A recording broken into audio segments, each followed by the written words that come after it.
My wife and I found him lying dead in the yew alley, face downward. What did you do then? I hurried across the moor to fetch the doctor, Dr. Mortimer. He was at dinner with Miss Stapleton and her brother. Very well, Barrowman. That's all. Yes, sir. Dr. Mortimer, to what do you attribute the death of Sir Charles? Heart failure, sir. I might add that for some time Sir Charles was in a highly nervous state. Worried. Something was preying on his mind. And did he confide to you what was preying on his mind? Well,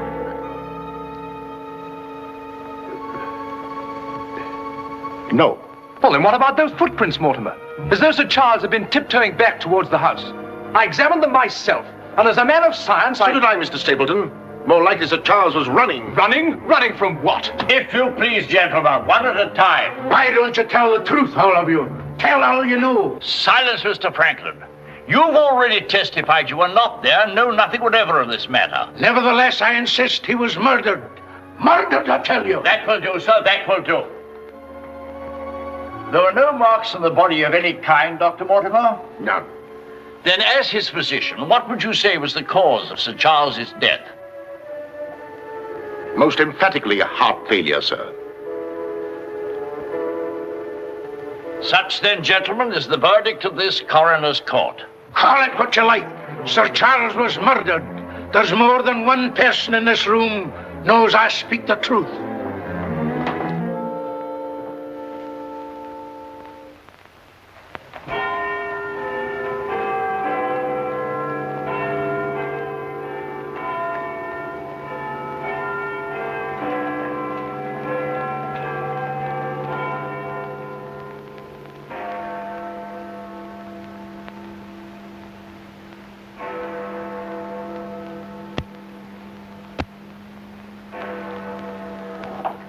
I'm blessed if I know why on earth you want all these clippings about this Baskerville fellow. I've an idea, Watson, that young Sir Henry isn't destined for a very long existence in this world. What?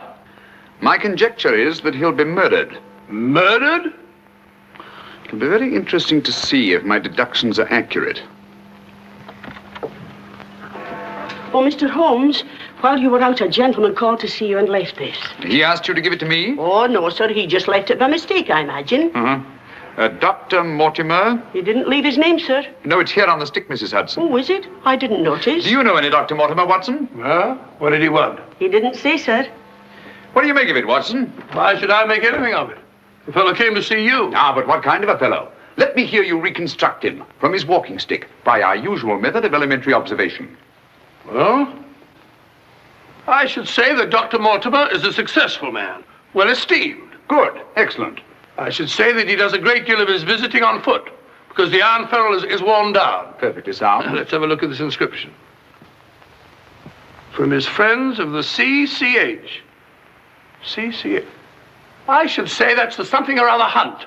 Really, Watson, you've excelled yourself. Oh, has anything escaped me? Almost everything, my dear fellow. Huh?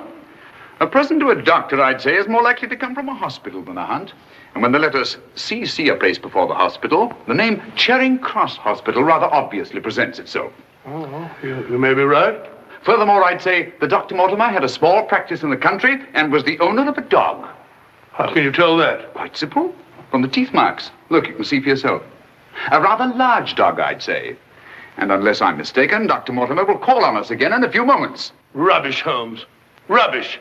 How the devil can you deduce that? Well, as he left his stick, isn't it reasonable to presume that he'll come back and get it? Dr. Mortimer, sir. Mr. Holmes, Yes. Come in, Dr. Mortimer. I took the liberty of calling upon And you. left your stick. Oh, so I did. Thank you so much. A presentation, I see. Yes, sir, from Charing Cross Hospital. This is my friend, Dr. Watson. Of course. How do you do, sir? Mr. Holmes, you're the one man in all England who can help me. Well, won't you sit down? Thank you. A friend of mine is in grave danger. May I inquire his name? Sir Henry Baskerville, heir to the estate of Baskerville Hall. I'm in mortal fear Sir Henry's life will be snuffed out. Why, what makes you think that? I have information which leads me to believe that for centuries past, every Baskerville who's inherited the estates has met with a violent and sudden death. But as I recall it, Sir Charles died from natural causes, heart failure. Apparently.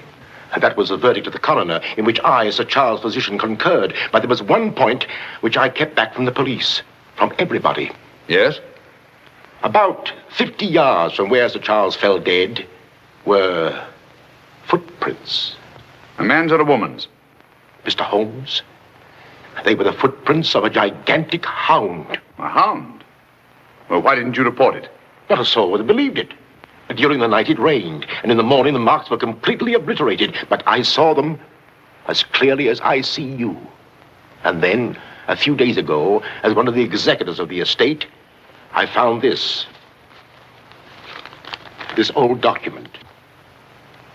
Legend of the Hound of the Baskervilles. Let me read it to you, Mr. Holmes. It's quite short.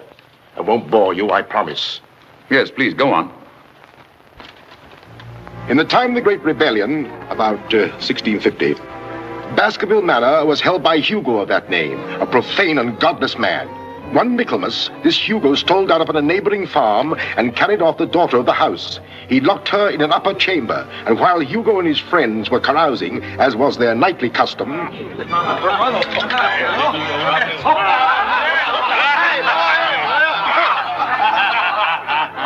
Such a cuddlesome little wench never existed before, I swear. Cheeks soft as velvet, a form so wondrously rounded. Tell us more. What happened then? Where was I? Her form, you were saying. Oh, yes. No need to cry out, I told her. Hugo will not hurt you. With that, I whisked her up on my saddle, covered her with my cloak, and we were off like the wind. You brought her here? To the manor? Where is she? Go fetch her, Hugo. Easier said than done, eh, Hugo? How can he fetch her if she isn't here? Oh, she isn't, eh? Come on, I'll show you. I'll take a look.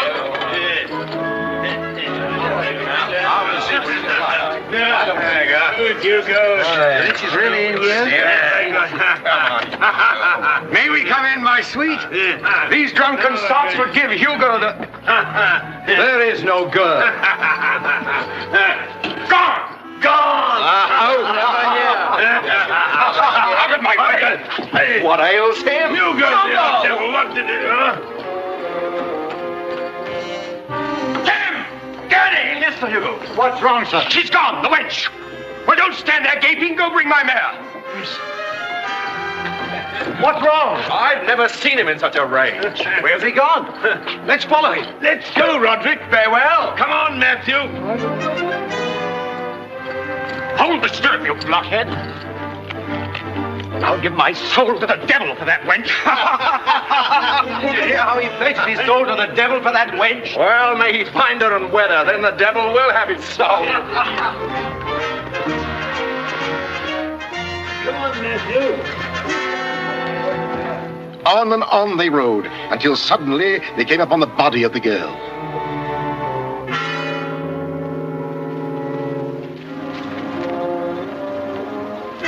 Dead. Then, from just over a rise, they heard sounds so hideous that the blood froze in their veins. And looking up, they beheld...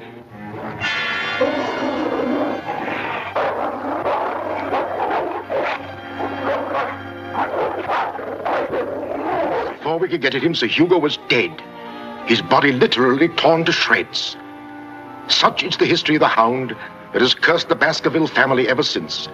Many having been unhappy in their deaths, that have been sudden, violent, and mysterious. Well, Mr. Holmes? Interesting. Very interesting. What do you think? I don't know. But Sir Henry's arriving from Canada tomorrow. Please understand my dilemma, my responsibility. I was Sir Charles' best friend. My duty is to protect that boy. If I should take him down there to Baskerville Hall and anything happened to him... What I'd suggest, Dr. Mortimer, is that when Sir Henry arrives, you bring him here. Oh, thank you, Mr. Holmes. You don't know what a load you've taken off my mind. Good night, Dr. Watson. Good night, sir. You've left your stick again. Oh, thank you. By the by, Dr. Mortimer, you have a dog. I have no dog. Then how do you account for these marks? Evidently the teeth marks of a dog. I used to have a dog, a small spaniel, but it died. Good night. Good night.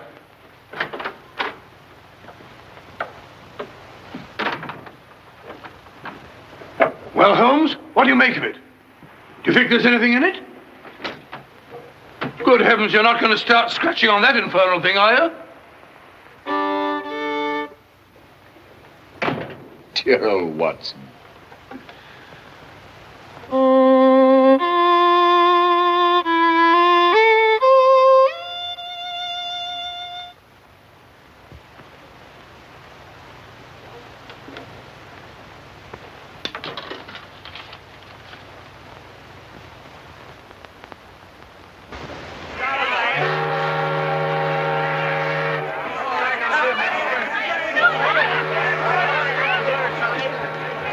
Goodbye, Sir Henry. If you ever go back to Canada, be sure you sail with us. Thanks. You've all been wonderful. The very best of luck, sir. And the same to you. This Goodbye. way, Sir Henry. Ah, here you are, Sonny. Thank you, sir. And you? Thank you, Sir Henry. You. Thank you, sir. Thank you. sir. Oh, Sir Henry. Oh, it's too bad. It's all over. Just when you and Betsy Ann were really getting to know each other. Oh, but we are going to see one another in London, aren't we, Sir Henry? Oh, I should love to. But I have to go down to the country, unfortunately. To your ancestral estate. How exciting. Perhaps, Betsy Ann, if you're very good, Sir Henry will ask us to visit him. Of course, yes. We're staying at the Savoy. Don't forget. I will. Bye. Goodbye. Sir Henry, Yes. I'm Dr. Mortimer. Your uncle was my best friend. How do you do? Thank you for coming to meet me. Not at all, my dear boy. Did you have a pleasant trip? Splendid, thank you. I've taken rooms for you at the Northumberland Hotel, where I'm stopping. Fine. I assume you'll be staying in London for a few days. Yes, I haven't seen it since I was a boy. Thank you, sir. Northumberland Hotel.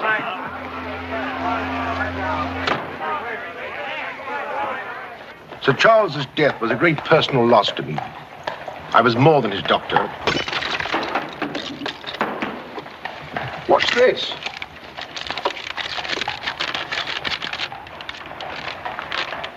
What are those words?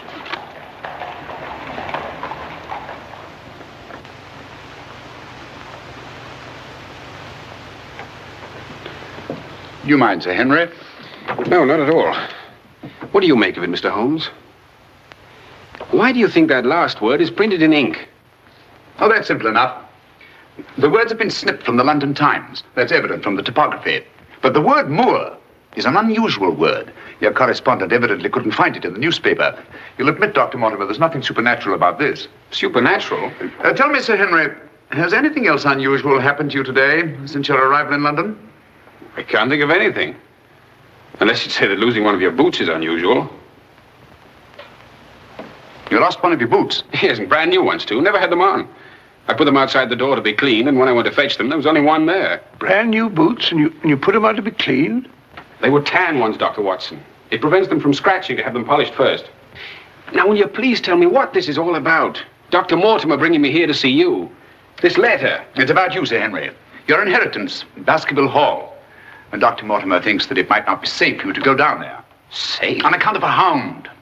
A wild, supernatural monster that has cursed you Baskervilles for the last 200 or 300 years. Oh, that sounds grand. A family ghost, eh?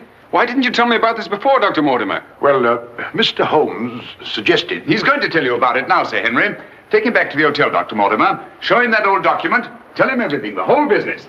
I'll join you a little later.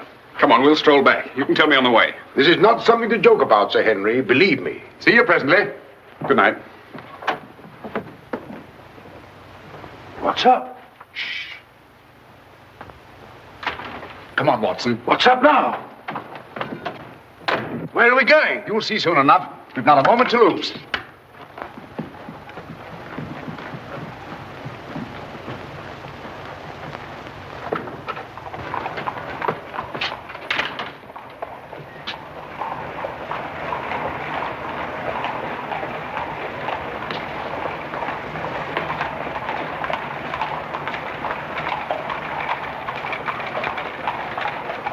paper. It's your evening paper. Keep your eye on that hansom.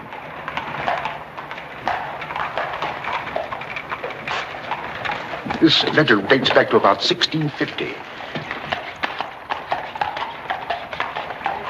It's your evening paper. Get your paper, evening paper. Evening paper, sir. Get your evening paper. Get your paper, evening paper. Evening paper, sir. Tells all the latest news that's going on, sir. Tells you all about it. Thank you, sir. Evening paper. A dissolute, drunken fellow. And he was a dissolute. Look out! Stop! Whip up, cabby. Whip up, I say. Very good, sir.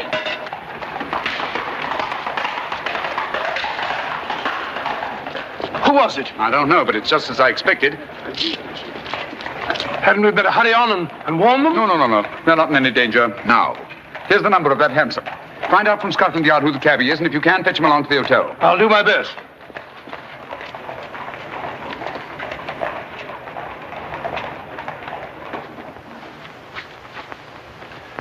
Well, now that Dr. Mortimer has told you everything, what have you decided? To go there, of course. Good. That's what I thought you'd say. And if Dr. Mortimer will only guarantee that this supernatural hound of his will really appear, I'd call the radio. Oh, don't say that, my boy. Sounds like a bogey story they tell kids to frighten them at night, doesn't it, Mr. Holmes? Yes, rather. It might interest you to know, however, that you were shadowed from my house. Shadowed? Yes, and probably have been ever since you arrived in London. By whom? I don't know. A man in a hansom. He must have seen me run after him and had the cabby dash off. Oh, by the by, did you ever discover your mislaid boot? No. Hello?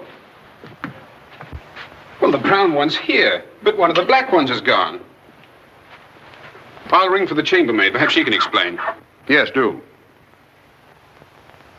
Now, why should anyone want to take an odd boot and then exchange a brand new one for an old one? Can you explain it, Mr. Holmes? No, I can't. Come in. Did you ring, sir? Yes, about that boot of mine. Oh, I haven't found it yet, sir. I've made inquiries all over the hotel. Well, it's back, the brown one, but now one of my black ones is gone. Oh, sir, that is odd.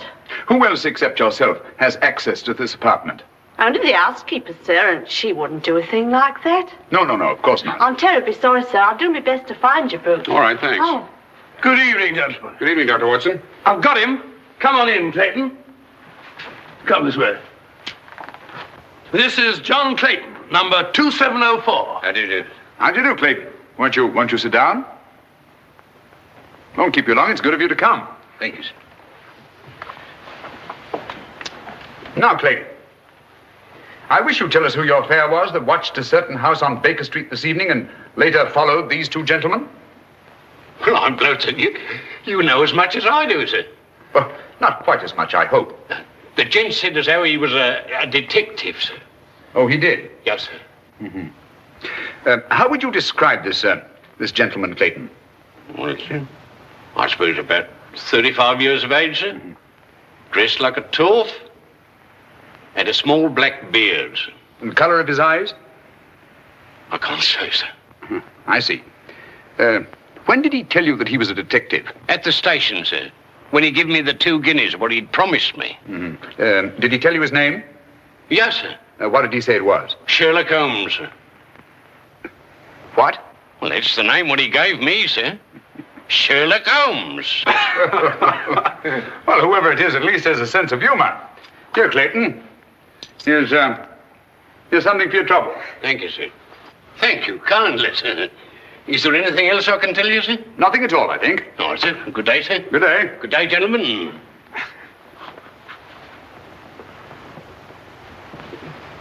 Well, Mr. Holmes, have we progressed, do you think?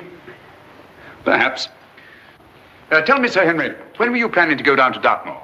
Immediately, tomorrow. I'm really awfully keen to see the old place. You'll accompany us, Mr. Holmes. I'd like to very much, Dr. Mortimer, but unfortunately I have some rather pressing business here in London. Of course, and there's no need. Please don't think me ungrateful, Dr. Mortimer. I do appreciate your concern for me. But this story of the hound, it's nonsense. As for that silly letter and all the rest of it, I'm sure it can all quite easily be explained. I quite agree with you, Sir Henry. But all the same, if you don't mind, I'd like to ask Dr. Watson to go down with you. What's that? If you don't mind, Watson. Gladly, if you care to come. Of course. I'll be delighted. Good. Oh, thank you, Dr. Watson, and thank you, sir. Then we'll stalk the hound together. Now, don't take it too lightly, Sir Henry. Well, I must be going. Mr. Holmes. Yes, Dr. Mortimer. About that person calling himself Sherlock Holmes. Very interesting, Dr. Mortimer. You'll keep me posted, Watson. Write me daily reports. To the smallest detail, Holmes. Fine. I give him into your care, Sir Henry. Guard him well. Good night. Guard me well. I like that. Oh, God.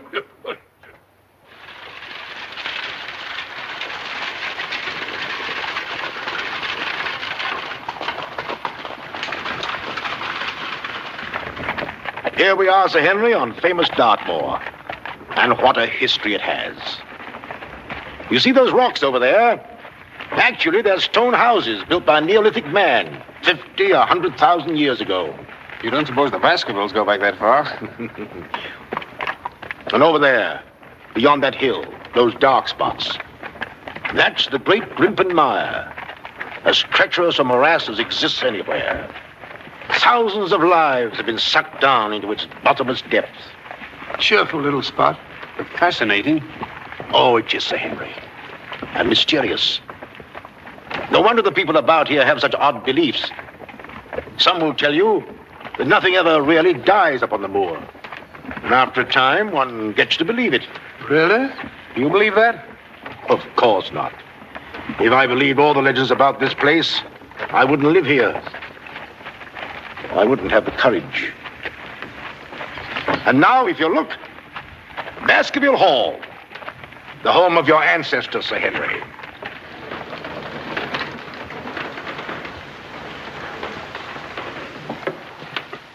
How are you, Barrowman? Very well, thank you, sir. Thank you. This is Barrowman the butler, Sir Henry, and Mrs. Barrowman. Welcome, Sir Henry. Welcome to Baskerville Hall. Thank you. Barrowman was with your uncle most of his life, as was his father before him. Well, I hope you'll be just as happy here with me. Thank you, Sir Henry.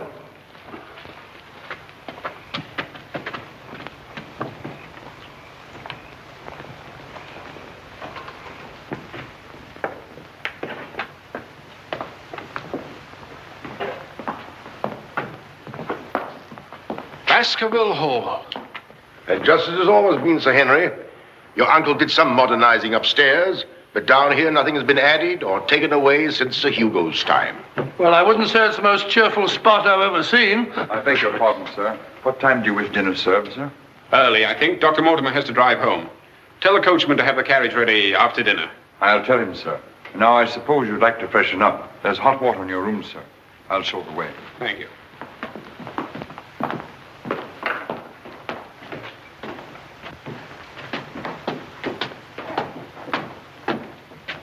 Be careful, sir. These steps are a bit in need of repair.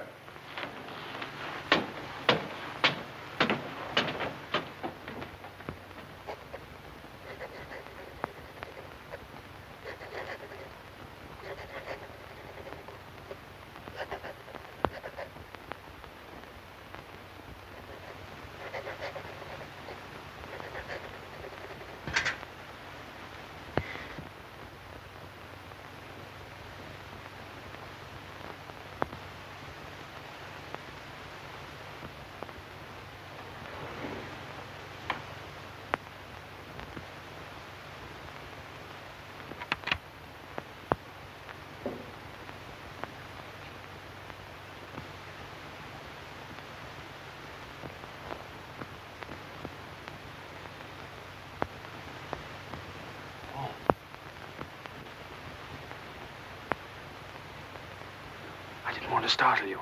I thought you might be asleep. What is it? Come quickly. Someone's prowling around.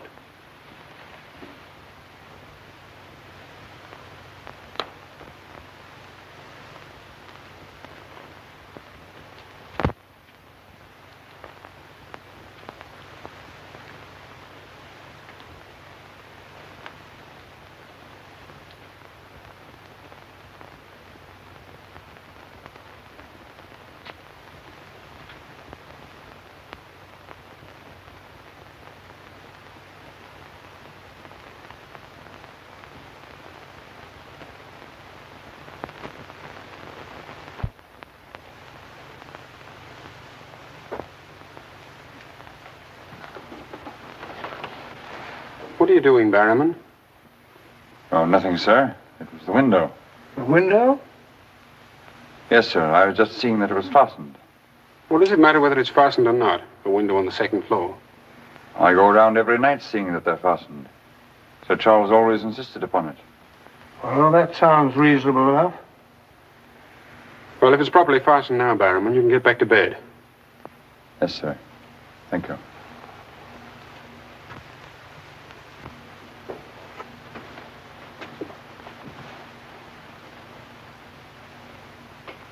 Do you see anything? Nothing. Nothing except a pinpoint of light a long way off, over there by the crags. Well, keep your eye on that point of light. And tell me what happens.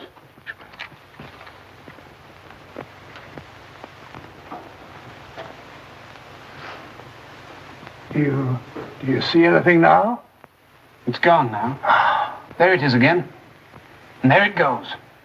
Just as I thought. Barrowman was signaling to someone. Come on, get some clothes. We'll find out.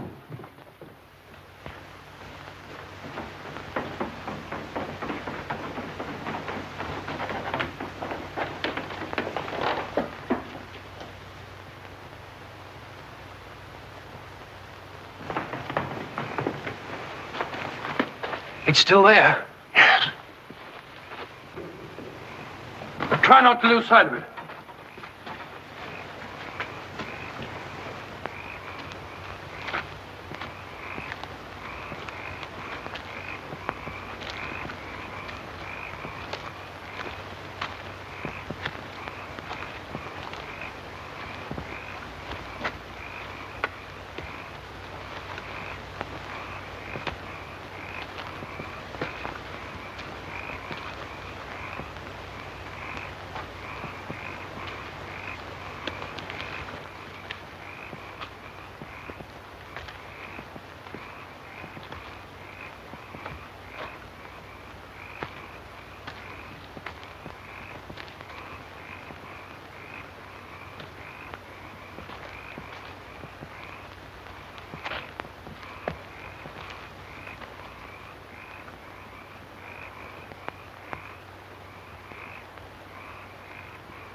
Down here. Whoever it is may come back.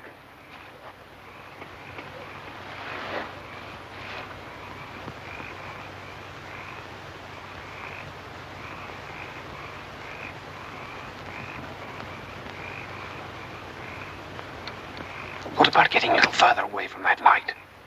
Up there. Good idea.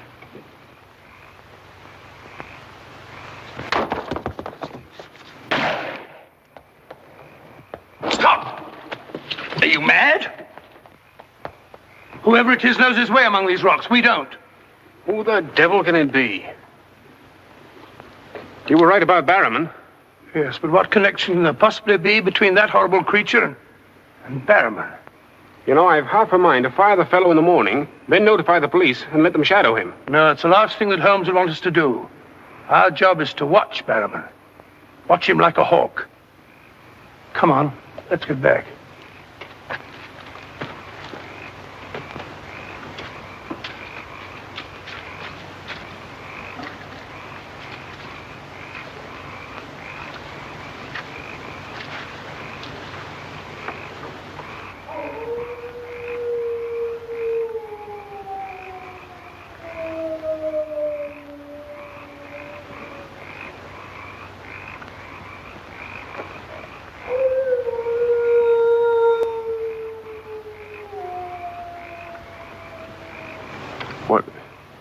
What do you think it is?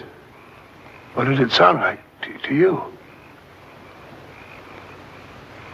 Well, if we were back in London, this would seem ridiculous. Let's get on.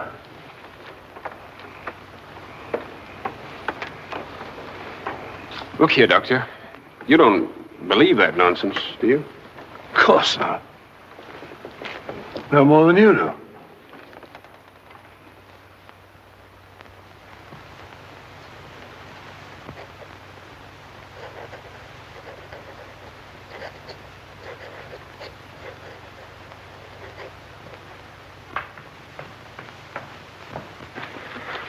Morning. Morning, Sir Henry. So that's our famous Moor, eh? Yes, sir.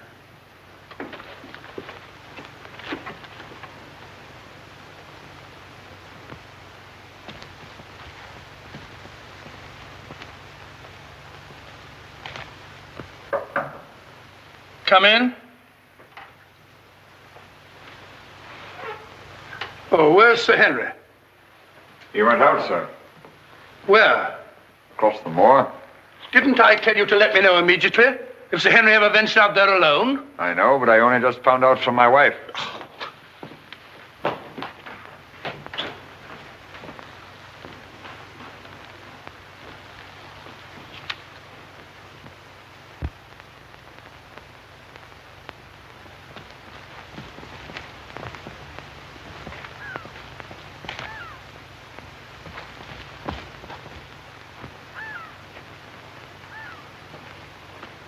Hello there. Oh, forgive my shouting at you, Dr. Watson. My name's Stapleton. Live just across the moor. But how did you know my name, sir? Oh, from Dr. Mortimer, one of our neighbors. Oh, yes, sir. Hi, Sir Henry. He's very well, thank you. Well, we were a bit worried he might decide not to come here. After the rumors that followed the sad death of Sir Charles, has Mr. Sherlock Holmes come to any conclusion yet? I really can't say. Oh, is he going to honor us with a visit? I haven't the slightest idea. Well, if I can be of any help, I do hope you'll call upon me. I know this place pretty well. Thank you, but I don't think I shall be needing any help. Wonderful place, this moor. From a scientist's point of view, there's nothing like it. Vast, barren, mysterious. You see those bright green spots over there? Seems a little more fertile than the rest. Fertile? That's the great Grimpen Mire. One false step means death. Only yesterday, one of the moor ponies wandered into it. Turned me sick with horror to see it struggling. And the sound of its screams... What's that? Oh, that? Well, the people round here say it's the hound. Surely you don't believe such rot? Bogs make queer noises. Or perhaps it's a bittern booming. A bittern? Yes, a very rare bird. Practically extinct. If anything is extinct on the moor. Stop! Stop! Look out! Stop! That was a voice. A woman's voice. Thank heavens you heard me. Another few yards, you'd have been into that mire. Looks innocent, doesn't it? But only yesterday, a little moor pony got into it, and that was the end of it. Well, thank you for shouting at me. You're Sir Henry? Yes. Oh, I suppose I should say welcome, Sir Henry, but I'm afraid it wouldn't be sincere. Oh, that's understandable. A stranger coming here and taking the place of someone you were fond of. Oh, it's not that. No? Tell me, what is it? Sounds silly, I know, but Oh, it's not that ridiculous hound legend. I never used to believe those things till I came to live down here. But you do now. You're rich. You can go anywhere you want to. There are so many other places to live in the world. Interesting places. Just now, I find this place very interesting. Why, hello, Beryl. Hello. Oh, Dr. Watson, my stepsister, Miss Stapleton. How do you do? How do you do? Hello, Doctor. And this, I'm sure, must be... Oh, Sir Henry, my brother. How are you? I was just telling Dr. Watson how delighted we are you decided to come here. I'm here and to stay. Oh, that's splendid. You know, it's been quite dull down here since the hall's been closed. It's wide open now, especially to friends of my uncle. You must both come and dine with me. You must come to us first. Yes, what about tomorrow night? You and Dr. Watson. We'll invite the neighbors over to meet you. Of course, you already know Dr. Mortimer. The only other one's old Mr. Frankland. Who's he? Oh, wait till you meet him, Sir Henry. He'll bring suit against you, I warn you. What on earth for? Oh, you'll find something. Suing people is a passion with him. I'll look forward to meeting him. All right, tomorrow night, then. Thank you. And thank you again for rescuing me. Goodbye. Goodbye.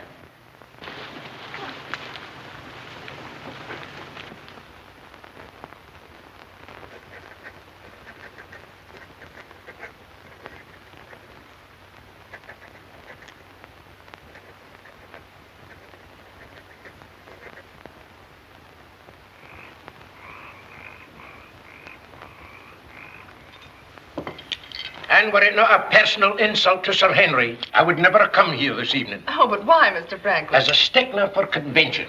I'm not in the habit of breaking bread with my host on the eve of prosecuting him.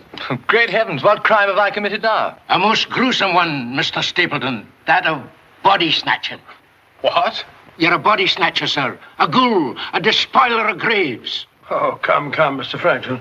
That's a very serious charge. Oh, Beryl, Refill Mr. Franklin's glass, will you? Thank you, my dear. And an excellent vintage it is, too. But if you're implying that I'm tipsy, sir... Oh, of course he's not. Tell us more, Mr. Franklin. Whose body has Mr. Stapleton been snatching? According to my evidence, sir, Mr. Stapleton was seen digging among the old stone huts on the moor and removed from there a skull. Oh, that. A most interesting relic, Sir Henry, of Neolithic man.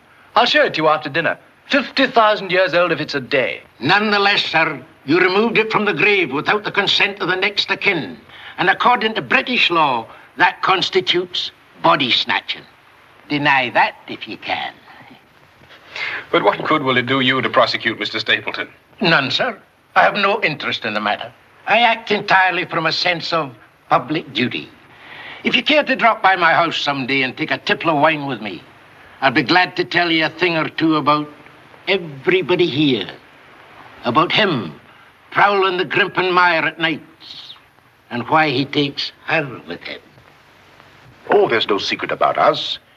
As you know, I dabble a bit in the occult. Mrs. Mortimer has very strong mediumistic qualities. She finds the old caves on the moor particularly conducive to psychic phenomena. Very interesting. Have you ever tried to communicate with my uncle since his death? Oh, yes, on several occasions, but with no success. But if my wife would consent to a seance tonight, while you, Sir Henry, are present, we might... No, James, not tonight. Please. Perhaps some other time. Shall we have coffee in the drawing room?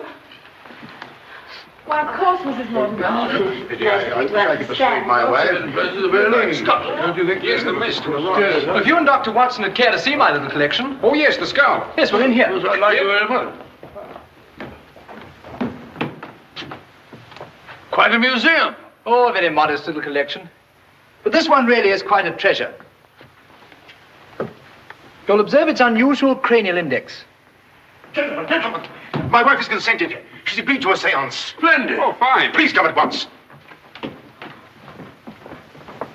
Now then, if you'll all get chairs and arrange yourselves naturally, comfortably here by the fire. As Shakespeare says, you can call spirits from the vasty deep, but will they answer? They'll not answer scoffers or skeptics. If that's your attitude, Mr. Franklin, perhaps you wouldn't mind leaving us. Oh, I'm sure Mr. Franklin didn't mean to doubt. Of course I don't. And I ask you to keep a civil tongue in your head, Dr. Mortimer. Ordering me out from under the roof of my host is grounds for a very nasty little lawsuit. Oh, come now, Mr. Franklin. Sit down by me. Now, tonight we may communicate with Sir Charles. Find out what he feared so greatly. What he was running away from. Now, Jennifer, you sit here, please.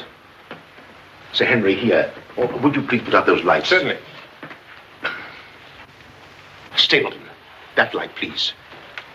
Dr. Watson.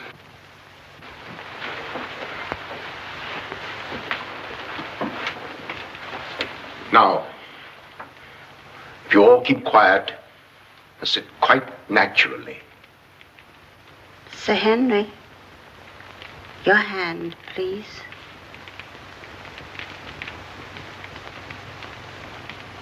Sir Charles, can you speak to us? Let us know if you're present. There are things that only you can explain. Speak to us, Sir Charles, if you're here. There are things that only you can tell us.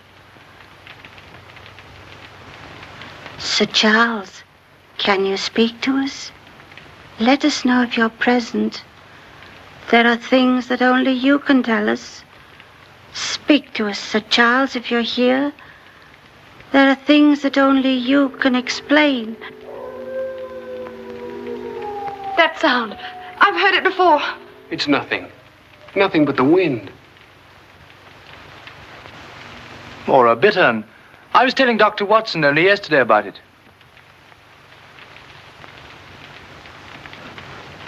Sir Charles?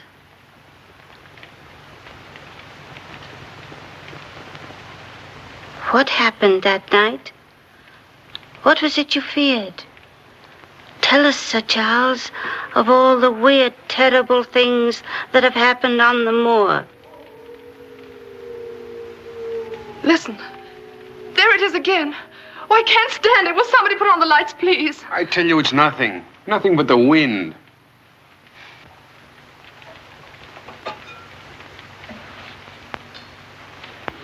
Mr. Franklin, what did you think it was?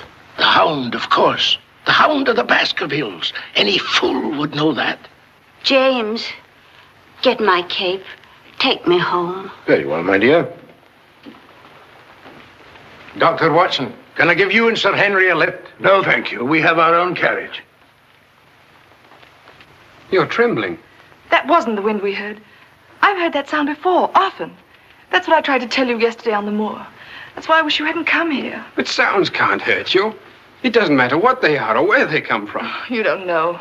Oh, you've got to get all that nonsense out of your head, Beryl. I wish I could. You're going to. I'm going to make it my business to see that you do.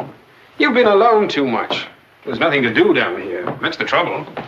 I'm going to change all that, if you let me. We'll go fishing together, riding.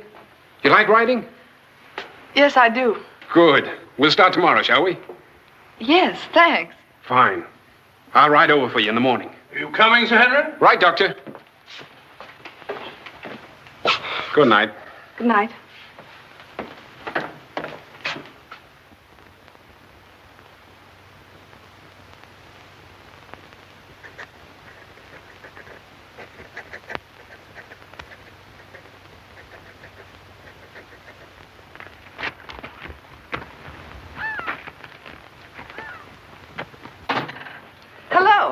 Hello, Beryl.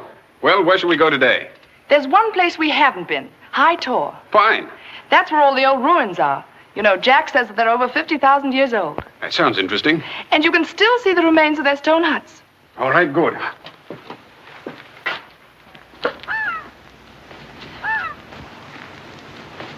Those flattish stones over there, they're graves. Oh, and those huge ones, monoliths, are the remains of their temples. Doesn't anybody know who they were or what they looked like? Jack has some theory about them. But anyway, they must have been very primitive, living on roots and dressing in skins. But still laughing and dreaming, just as we do. I wonder how many times some young savage brought his bride into this very hut. Said, take your hat off, darling, this is home. You know, this is probably where she cooked his first meal for him. What a yell he must have let out when she burnt it up. And now they're quite forgotten. Just as we will be, too, one day. Do you suppose when a man met a girl that he liked, he had to wait a respectably long time before he dared tell her? Or things like that? Sudden, natural. I'd like to think that things were like that. Beryl, that's the way they are with me. Oh. Oh, but we've only known each other such a little while. There, you see, convention, custom. We can't even be ourselves when we want to be. Why is that? You know, I used to come down here quite often and explore these old caves when Jack and I first came to live here. I didn't have the fear of the moor then. And you've none now. That's all gone. Oh, when I'm with you, it's gone. I seem to forget it, laughing and talking. But when I'm alone, it all comes back to me. And at night, I still wake up trembling, as if in my sleep I could hear those awful noises. Then it gets bad as ever, and I think of you, and I wish you weren't here. Oh, don't say that. Well, I wish you were in London or in Canada. But even if I wanted to go back to London or Canada, I couldn't. Why not? You know why. You must know why. I can't go anywhere now, unless you come with me.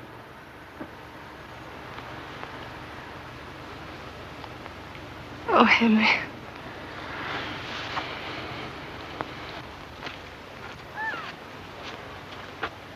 Oh. Would you mind pausing for a minute? I'm afraid I've lost my way. Oh, hello, Doctor. Sir Henry and I were just... We were getting engaged. Engaged? Splendid. May I congratulate you both? Thank you. Thank you.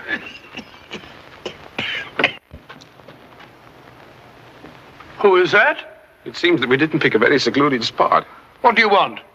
Just crossing the moor, sir. Just crossing the moor. I'd be peddling my wares, sir. I must have something here would interest you, sir. How about it? How about a nice mouth organ, sir? No, thank you. Here's something an old squire like you could use, sir. A fussel. A fussel for calling your sheepdog. Calling my what? Sheepdog, sir. A regular charmer, sir. Hear him for miles around, sir. Take it away and yourself with it. How about some scent for the lady, sir? That'll do. Be off about your business. All right, sir. I ain't doing no harm.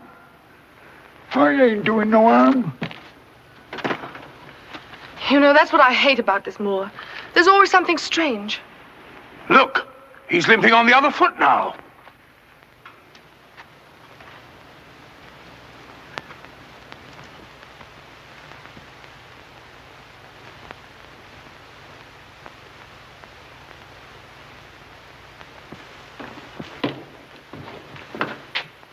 Barrowman?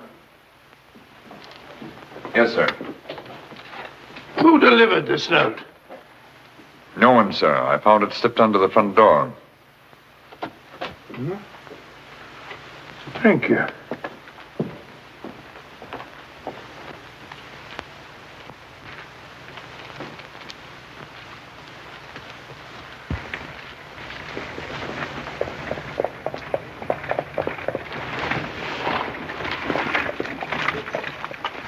Oh, Barrowman, is Sir Henry at home? No, sir. He's gone across the moor.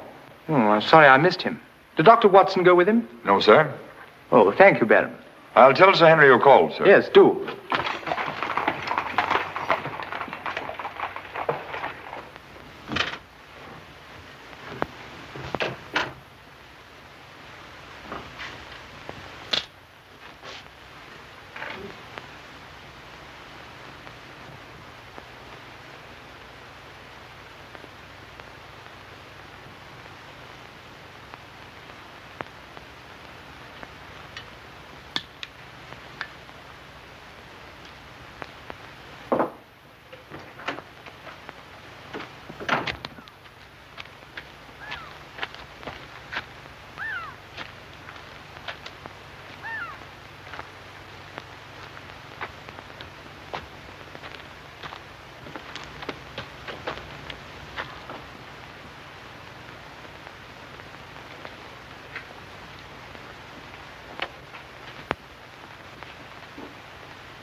Was it you who sent me that communication? I did, sir. Out with it. Whatever it is you want me to hear. I only want you to hear this zither, sir. Zither? They don't come no finer, sir. What blasted impertinence. Getting me out here to say... Look here, my man. You're up to something. I only ask you to try 'em, sir. Be careful. This thing's loaded. Who are you? Well, I might ask the same of you, sir. Prowling around the moor, spying out on everybody. That's my business. To spy. Oh, it is it? Yes, and if you want to know who I am, I'll tell you. Who are ye? I'm Sherlock Holmes. Sherlock Holmes, the detective? Yes, and now perhaps you realize why I can't be hoodwinked. Oh, sir, that changes everything. Now, who are you? Quick! Well, in that case, sir... My name must be Watson. Holmes! How are you, my my dear fellow. A fine detective you are, calling yourself Sherlock Holmes. So you've been down here on the moor all the time? That's a fine way to treat me, I must say. Send me down here. Let me think that you were in London, working on that blackmail case. Let me sit up half the night, writing those blasted reports. Serious reports, my dear Watson, and very valuable they were, too. I made arrangements to have them forwarded on to me. A shabby trick, which I'll not forget. Ah, but a very necessary trick. If I'd come down here with you and Sir Henry, every movement of mine would have been watched. While in this way, only you and Sir Henry have been watched, and I've been free to work. That's all very well, but making a fool of me... Sit down, Watson. Do sit down. Perhaps a little supper will help you to get over your huff. Huff? I'm in no huff. Here, try some of these sardines. It's a pity I didn't know you were coming. I'd have provided a brace of pheasant. It's a pity you didn't think of bringing down that infernal violin of yours to regale me with some of your enchanting music. I did, my dear Watson. Anything to oblige.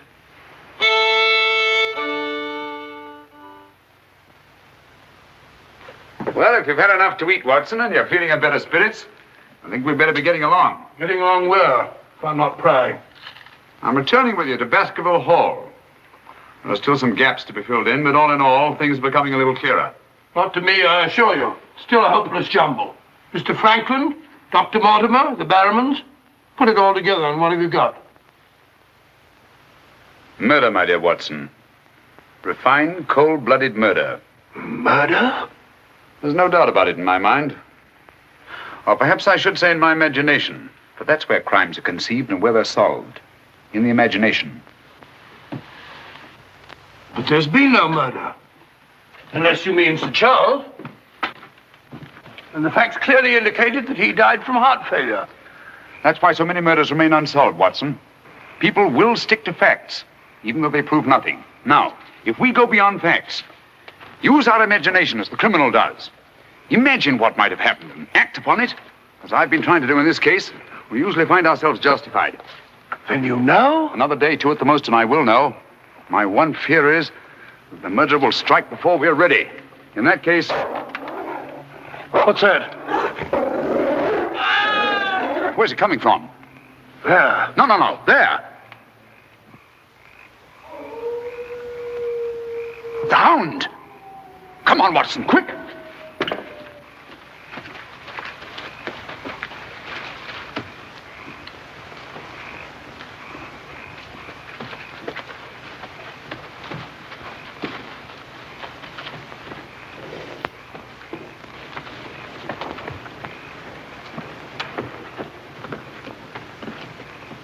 Look!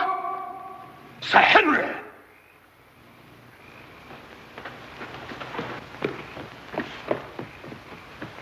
Must have run along that ridge and fallen over the cliff. He's dead. Skull crushed in. The convict. Thank heaven. What? That's the man I shot at the night we arrived. The man Barrowman was signaling to. Who is it? The Notting Hill murderer. He escaped from prison last month. Been hiding on the moor ever since. The Notting Hill murderer? Do you mean that he is responsible for all this? That remains to be seen. But he's wearing Sir Henry's clothes. Yes, that accounts for it. Accounts for what? For the hound. These clothes were the cause of that poor devil's death. Do you mean that the hound was after Sir Henry? Yes, and mistook the convict for him because of the scent of the clothes. Do you remember that missing boot, Watson? Why do you suppose the brown one, the one that had never been worn, was so mysteriously replaced and the black one taken? Why? Because a boot that had never been worn wouldn't have had the scent of the owner, and the black one had. But how does this convict come to be wearing Sir Henry's clothes? Oh, well, that's simple enough. Why, Dr. Watson. Somebody hurt? Who's this? The convict who escaped from Princeton. Oh, how terrible. I heard a cry. That's what brought me over here. What's your theory about it, Mr. Holmes? You're quick at identification. Oh, everybody knows you, sir. As a matter of fact, we've been expecting you down here. My name's Stapleton. How'd you do? You came in time to see a tragedy. Yes. It's most unpleasant remembrance for me to take back to London tomorrow. Oh, must you go so soon? I've been looking forward to meeting you. Yes, I'm afraid I must. We were hoping, Mr. Holmes, that you may be able to shed some light on the occurrences that have puzzled us down here. Yes, but an investigator needs something more than legends and rumors. Oh, quite so. Give me a hand, will you, Watson? We'd better put this poor fellow in one of the huts till the morning. Oh, let me give you a hand. Oh, I think we can manage all right, thank you.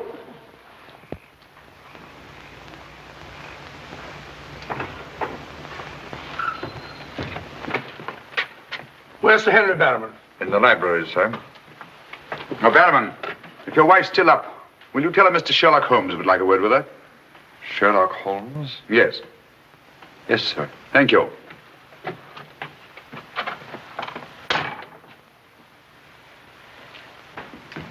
Sir Henry. Holmes! I'm glad to see you so well, Sir Henry. Why didn't you tell me Mr. Holmes was coming? Well, I was he didn't know. We ran across each other in the village. I am glad to see you. What is it, Barrowman? Oh, I asked to see Mrs. Barrowman, if you don't mind, Sir Henry. Of course not. Come in, Mrs. Barrowman. I think you'd better sit down. Thank you, sir. I prefer to stand. I'm afraid I've some rather bad news for you. What is it? Well, it's going to be a bit of a shock. Oh. They've caught him. Your brother... They'll hang him for sure. No, Mrs. Barrowman. He's beyond the law now. He's in more merciful hands.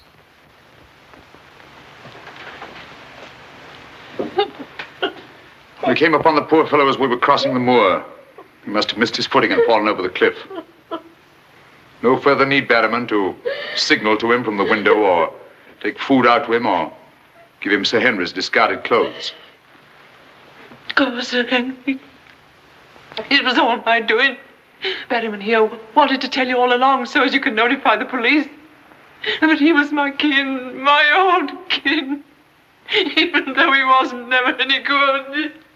We understand. He won't hold it against Barrowman. Will you, sir? Of course not. Now take her along and see that she's all right. Thank you, sir. Thank you, Sir Henry.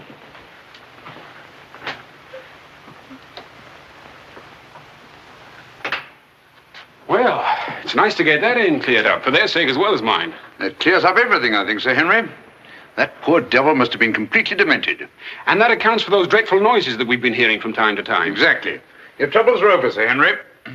I really am most grateful, Mr. Holmes. Oh, not at all. I've done little enough. But you can sleep peacefully in your bed now and commence to lead the life of a happy country squire. Well, not for a little bit, I'm afraid. I'm off to Canada again. Canada? Beryl, Miss Stapleton, and I are going to be married. Miss Stapleton? A very charming young lady. Congratulations. Everything's arranged. Her brother's giving us a farewell party tomorrow night. We'll be married in London the following day, and then off for a honeymoon to Canada. My congratulations too, Sir Henry. Thanks. What luck you're here. You and Dr. Watson will be with us tomorrow night. No, I'm sorry. I'm afraid I can't. I must hurry back to London. And so should you too, Watson. We'll have to report to the police here about that convict in the morning, but there's a train leaving early in the afternoon. Oh, what a pity. Beryl will be dreadfully disappointed. Now, we'll remedy that when you come up to London. You must dine with us before you sail.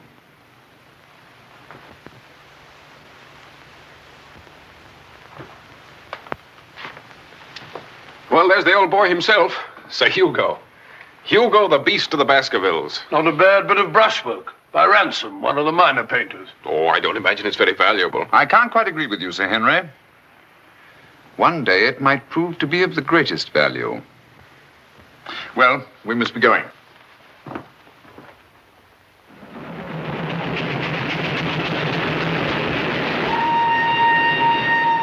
There's still one or two little points, Holmes, that I can't for the life of me reconcile with your theory about that poor demented convict. One or two little points? But surely you can't mean that he was in London 3 weeks ago?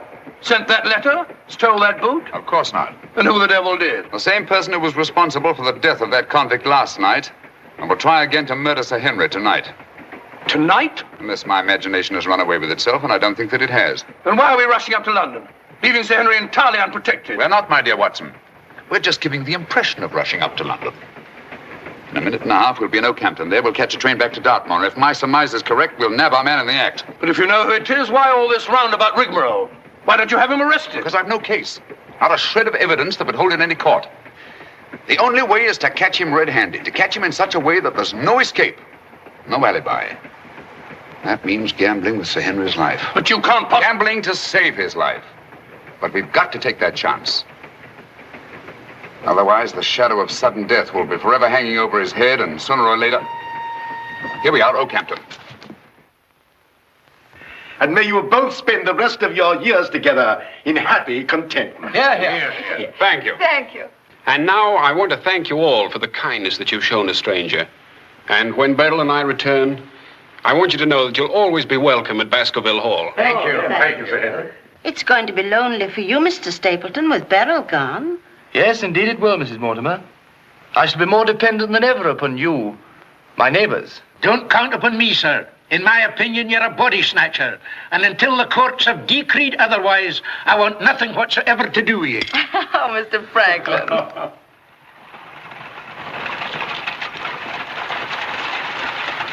I say, driver, can't we go a little faster? I'm doing the best I can, sir.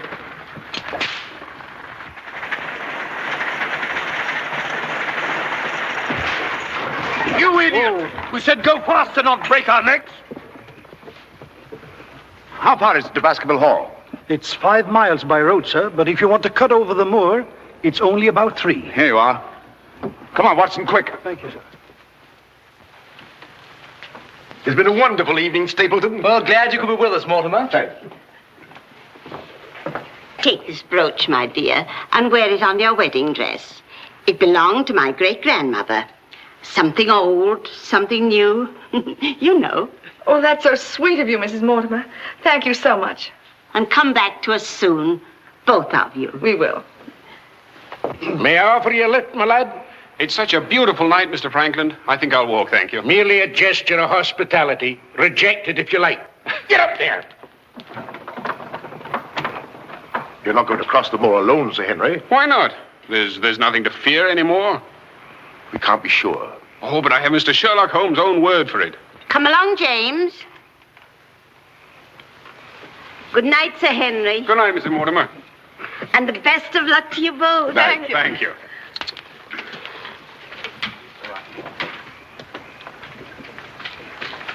Good night. Good night. I wish you'd let Mr. Franklin drive you home. I wanted to stay and say good night to you.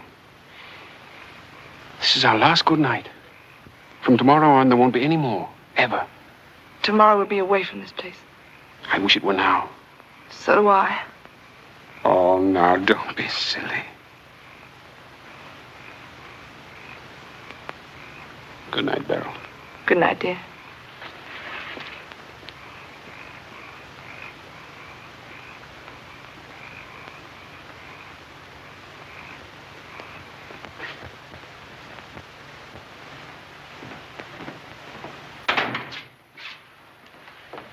Well, was it a nice party? Wonderful. Everything, and most of all you.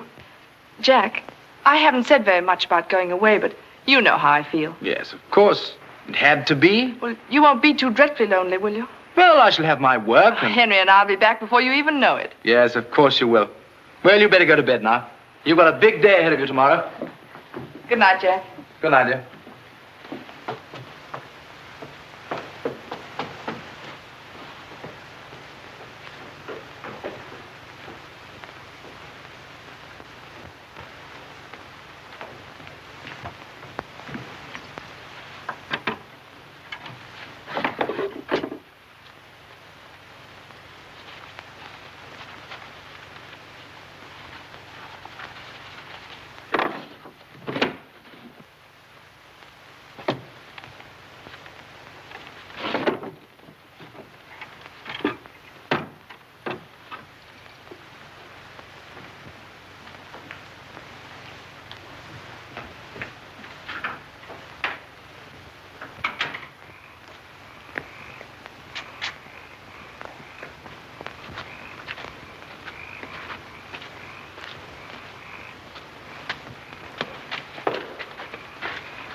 Over there. We'll head him off.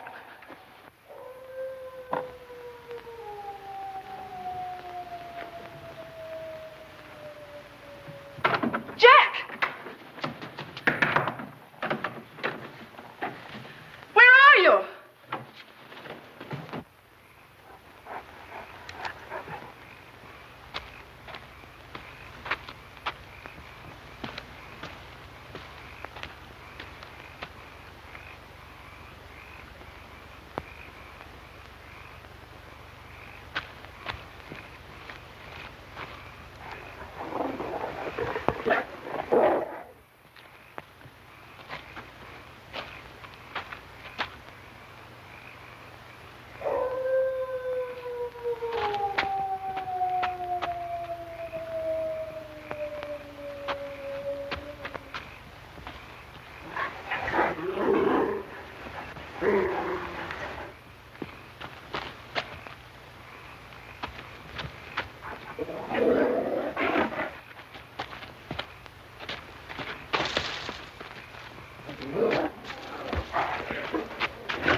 Coming to.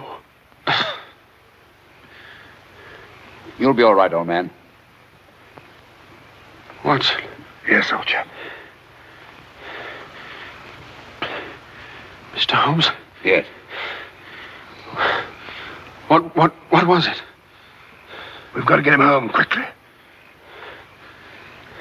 Can you manage him alone? Yes. Because I've got things to do. Help get his arm around my shoulder. I'm all right.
It's pretty painful, I know. But it won't take much longer. Go on, it doesn't hurt. Now, Mrs. Barrowman, some gauze, please.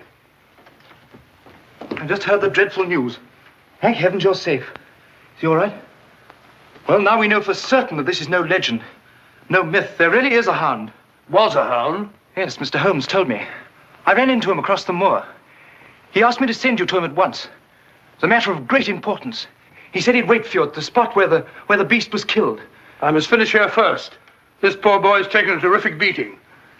Well, I can carry on for you, Doctor. I'm a bit of a doctor myself, you know. Do you think you could manage? Yes, I'm sure I could. I think you really ought to go, Dr. Watson. Mr. Holmes was most urgent. Oh, really?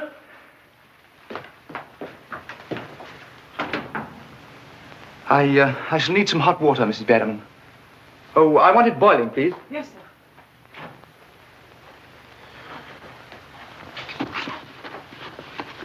It must have been a terrifying experience, Sir Henry. Terrifying. It was indeed. Yes, I can see you're still weak from loss of blood. I can't say I feel any too well. Here, drink this, Sir Henry. You'll feel much stronger. I'll see to your other bandages after.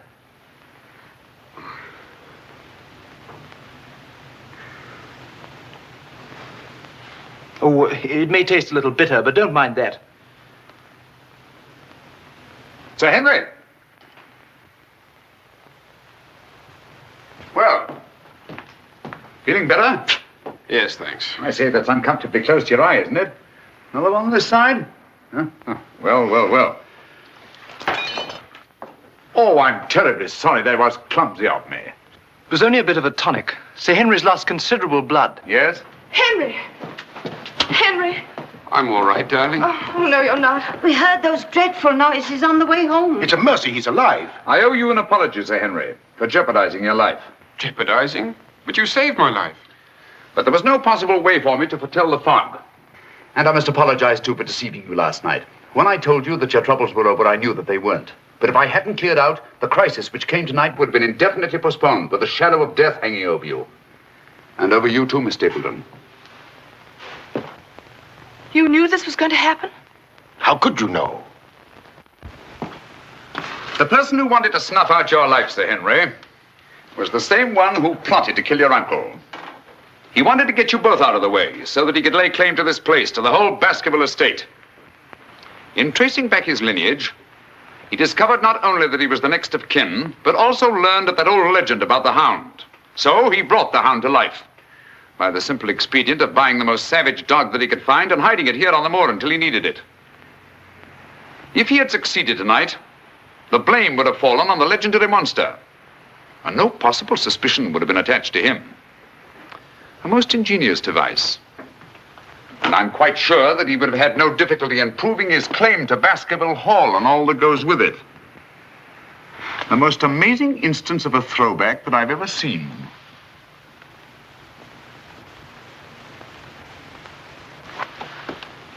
And you can see for yourself. Stapleton! One move and I'll shoot. Jack! You two, stay where you are. You're under arrest, Stapleton. For the murder of Sir Charles Baskerville, the murder of a convict, and the attempted murder of Sir Henry. You can't arrest me, Holmes. Now, one move from any of you and I'll blast you all to kingdom come.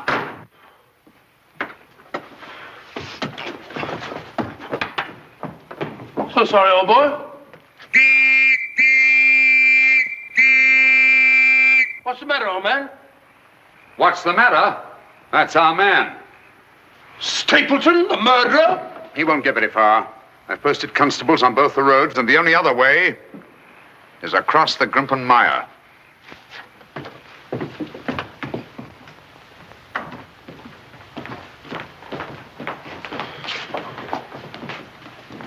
I'm so sorry, Miss Stapleton.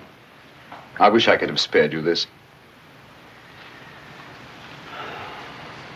Well, that officially closes the case, Sir Henry. And a very interesting case for your annals, Watson. An ordinary dog, an ingenious criminal. And a more ingenious detective. I owe you a tremendous debt of gratitude. Oh, we all do, Sir Henry. Mr. Holmes, we've admired you in the past, as does every Englishman. Your record as our greatest detective is known throughout the world. But this, seeing how you work, knowing that there is in England such a man as you, gives us all a sense of safety and security. God bless you, Mr. Holmes. Thank you, Dr. Mortimer. Thank you. And now, if you don't mind, I've had rather a strenuous day. I think I'll turn in. Of course. Good night. Good night. Good night. Good night, Mr. Holmes. Good night. Oh, Watson, the needle.